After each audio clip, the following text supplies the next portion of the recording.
I'll show you a tip for clear coat. And I watch Pete from Pete's Hobbies. He also likes to heat his clear coat. He does his, however, in his shop where he has a microwave.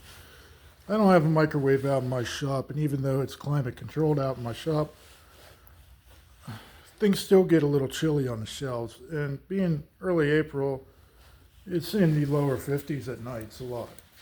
So I take a turkey fryer and then I'll just heat up this pot of water. And after it gets warm enough, I'll put my clear in there. The reason those pieces of steel and brass are on there, that's for weight, because there's probably a little less than half of material left in each jug. They're both the clear and the hardener there. And Pete, he's about the only other guy I watch when it comes to videos on painting. He likes a lot of the same guns that I use, and reviews on them. I'm a big fan of A&I spray guns. I've owned multiple kinds. I've owned the Wacom 360 lights, base and clear, the Ego 190, which the Ego 190 was the best Cerakote gun I ever had in 0.7 HTE, and it just didn't last. Well, it lasted 15 months before it started leaking air, and no rebuild kit would get it to stop. And I even offered to send it back to them and pay them to fix it, but the guy would just, the salesman I was speaking to just wasn't really having it. I also had their Nero and X-Lite primer guns. And that's not to knock Qualcomm. They make great guns. They make really great guns. And as good as that Ego 190 sprayed, I had often thought about buying another one because it was getting used 7 days a week a lot of times, and 1 to 4 times daily, because Cerakote there for a while was making up the majority of the money that I make. Everyone wanted it done. Everyone wanted a 3 or 4 coat color camouflaged AR or a theme AR or battle worn or something, and I was doing so much of it I made a lot of money with that little gun.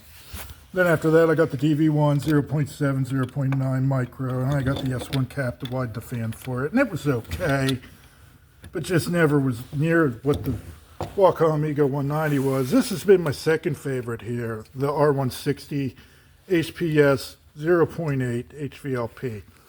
And I like the HPS version because I can use the TMD digital gauge on the back. You see I have the socket like I have for the A&I. And for the A&I, with the DV1s that I owned all 3 of them. And even though the DV1 clear, it atomizes clear really good, it's just so slow. And I would never use a DV1 clear gun to clear coat an entire spray job, like a muscle car someone fixed up that I'm repainting the entire thing for them, because you'd be halfway around the car before you're in your clear coat you started at would already be setting up. You'd already be flashed. The A&I here, however, with the clear cap, it's like a hose. I mean, you can open that thing way up and the fan, and it just goes. And as good as the DV1 base coat gun is, the A&I Skull with the WB air cap, which it comes with an HVLP cap too, which I don't use very much, usually only for metallics. But the WB cap turns that 200 Skull into everything the DV1 base coat gun is, and I really like it. And for $480, when the DV1 is $750, they just do the math there. And the build quality of the Annie is just excellent. And there's no slop. The trigger's thicker. There's no slop in it. I was thinking about getting another one in an Anitronic with a 1.2 millimeter for when I do high solids Euro clear, because I like to use a 1.2 instead of a 1.3 for high solids, because what it does is it breaks up the solids a little finer. And then that'll help eliminate some of that waviness you get that you normally see in European cars with European clear coat on them. And when it comes to primer guns, like I've settled on, this is my second one of these PHS 155 1.8s from Porfis. I have another one too, which I was using for 3 years, and I'm the one that kind of screwed it up. So I bought another one for $100, and it's been my favorite primer gun since the first one that I bought. I love it that much. I've owned the Slim Combat Nero 1.9, and I've owned the X-Lite 1.7. I've owned the DeVilbiss FLG 1.8 millimeter, which I absolutely never liked that gun. And out of all of them, and especially Slim Combat Nero being substantially more, this $100 1.8 is just, I love it for primer. That's why I bought another one.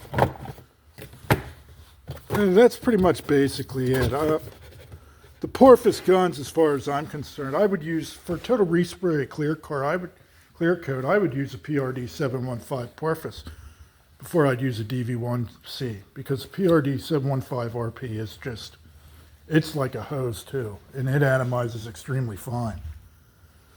But just, if you're getting new into painting, that's where I would look if you don't want to spend a lot of money and you want good, decent quality. Porpoise is making probably, out of all the guns that are under like $400, they're probably making about the best. And Annie's another company too. They're getting a little bit more expensive with the Skull and the Tronic are getting up towards 500 and a little over, but still not up to like the 750 of the DeVille Bis or the 950 of the Wacom, which, like I said, Wacom is a great company. And while I did do business with them, they treated me really well. They gave me discounts on all my nozzle sets I had for the 360s. I had 3 different nozzle cap needle sets, and I had 3 different sets for the Ego 190 for doing spot repair as well as the Cerakote. And they treated me really well. And I realize this is all subjective. It all depends a lot on the painter. Everyone's a little different.